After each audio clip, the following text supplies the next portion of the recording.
All right, guys, today's daily objective, we're talking about something called hominid evolution. Notice I did not say human. I'm using a word hominid, and it's a type of species that scientists have identified based on some stuff that we're going to look at today. Specifically, what do I need you to know about hominids? I need you to know how their brain size has changed, how their jaw size has changed. I need us to start thinking about the development of a language. And I also want us to think about the development of things like tools.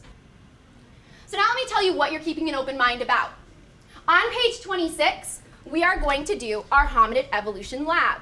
I'm going to provide page 26, so you actually don't even need your interactive notebook right now. All right, let's talk about exactly what you're going to do for me so that when I release you, there's absolutely no confusion and you guys are set up for success. All right, so there are 3 stations for this activity, and you can see all 3 stations are on the handout which I've provided. One of the stations is called digging for fossils. That's actually station number 2. There's another station called hominid skulls. You can see that in the back. It's pretty obvious. And then the 3rd station is boom bag. We've played boom bag before. I'm going to refresh you on the rules of that game. It's just to test your vocabulary up to this point. So let's talk about digging for fossils. Once again, I said that was station number 2, but I'm going to tell you exactly what you're going to do so that when you get there, you know.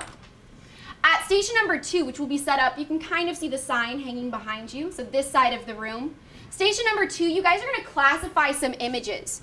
So inside of these envelopes, you're going to see some unknown fossils.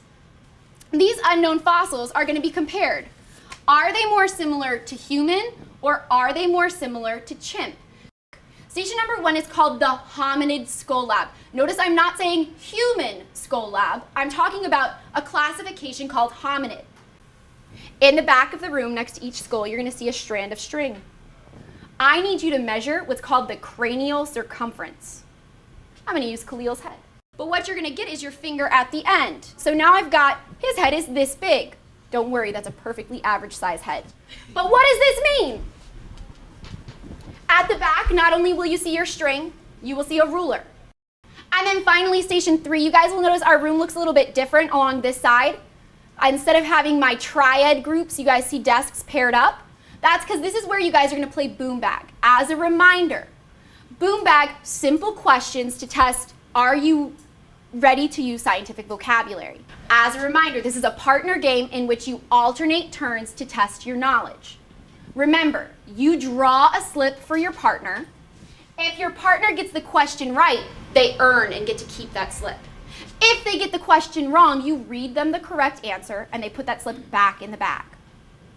If your partner pulls the boom slip, I want to hear some dramatic booms, and then I want you to give away all of the slips that you've earned because you just lost them by random chance. Those are our 3 stations. All of the directions are on this sheet for you in case you get confused, and I'll be circulating to assist as well. Let's go over how we're going to transition before I release you. And you guys are going to be rotating like normal in that clockwise manner. So if I start you at the hominid at station 1, you'll move to station 2 for your next. From station 2 to station 3, from station 3 to station 1. Our transitions today are going to be a little bit different. You'll see that there's some chords in the room. I need you guys to be mindful of that. So we're going to transition quietly, quickly, and safely. I'm going to read your names, and you guys are going to move to your first lab station where I will get you your materials. When you hear your name, I need you guys to transition. Notice I've got station 3 on this side, station 2 on this side, and station 1 in the back of my room. As you move, do not start your lab until I call time, because this is a timed activity. You have 20 minutes at your first station. Your first directives are to make sure that you've read your handout. You should know exactly what you're doing based on what I've told you at the front of the room and what I've provided to you on your handouts. The skull, see this one, it looks more like the pan. So make sure that everyone can see those keys. So Darius, make sure you can see it. Make sure you hear. Do we write like if it matches the picture? Do we write this? Or You can write pan troglodyte, but remember that's just a fancy way to say chimpanzee. Talking about like the teeth size and stuff, like variation. we were talking about the jaguars and the variations. We were talking about variations. You only showed with one card? overproduction, adaptability, and descent with like a different quality of Yeah. Give me an example. If it would make it harder or easier for them to survive, maybe this could have been like some sort of, bigger skull and If teeth. the dominant trait is red. maybe this could be like some sort of variation that happened to make it seem like it was part human, part chimpanzee.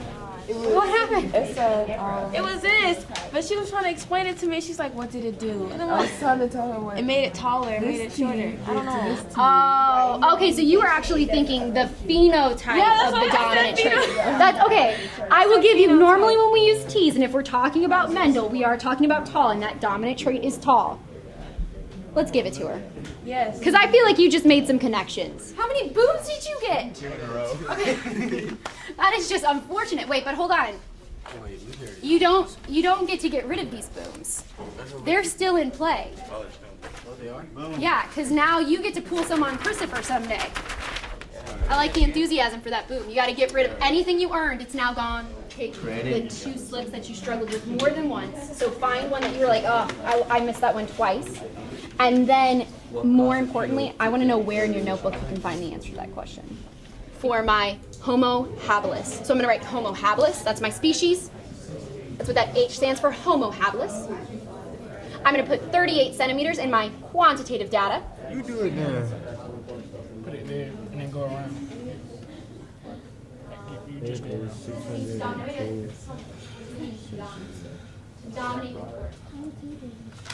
Dominate the playground. No, you go around. Be the best. Be the best. What do you do?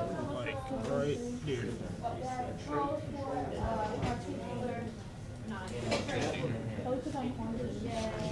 You just measure this.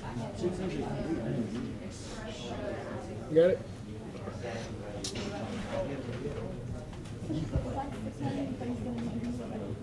She says more than 30. So it's 30.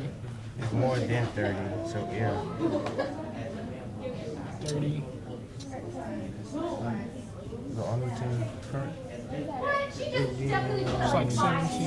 17, 47. You guys have a question for your hypothesis? Okay, so here's the thing. You guys found something. I'm gonna tell you. If these skulls not from Earth, where they from? Well, so no, this skull is from Tanzania, but the thing is, you will never see this organism alive. Oh, okay. You know how like the dodo bird, and there are things that have gone extinct? Not done. And I want to see your eyes facing forward to the front of my room. Because this was our first station, I'm going to give you a little bit more time to clean up your station and get ready to transition. So here are your instructions. I need you to leave your station nicer than it was when you first walked out. That means your seats are pushed in, everything's returned to the envelopes. When you are ready to transition, a really good visual cue for me, if you could just raise your hand, I will know that I can call transition and you guys can move to the next station. Then we won't have to do this again in our additional transitions because you guys will know exactly what to do when I call time.